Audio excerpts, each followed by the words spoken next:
সাকিবকে মানুষ ভালোবাসে, সাকিবকে মানুষ ঘৃণাও করে, কিন্তু সাকিবকে ইগনোর করতে পারে কজন? ক্রিকেট মাঠে ড্রাইভিং সিটে থেকেই বিদায় নিতে চেয়েছিলেন, কিন্তু সেই ড্রাইভার সাকিব প্যাসেঞ্জার সিটে কিনা সেটা নিয়েই কত আলোচনা আর সমালোচনা।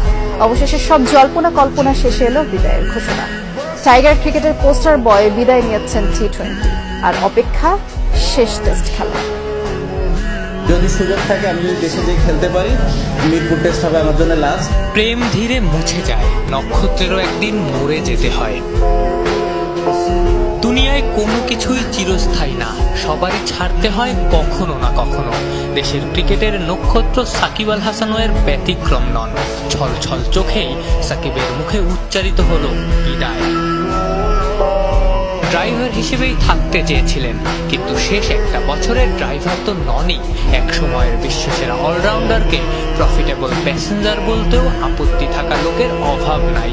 অবসরের ঘোষণা দিয়ে সাকিব তাদের খুশি করলেন নাকি দুঃখী? কাশ্মীরের এক বাড়িতে সাকিবের ছবি ঝুলে, ওয়েস্ট ইন্ডিজের ডমিনিকায় ভালোবেসে এক ভক্ত ছেলের নামই সাকিব রেখেছেন।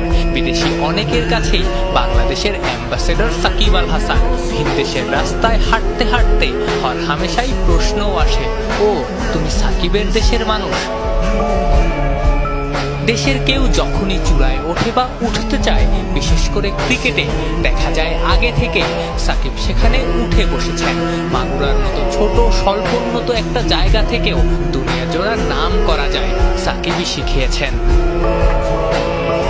সাকিবকে মানুষ ভালোবাসে, সাকিবকে মানুষ ঘৃণাও করে, কিন্তু সাকিবকে কি ইগনোর করতে পারে কেউ?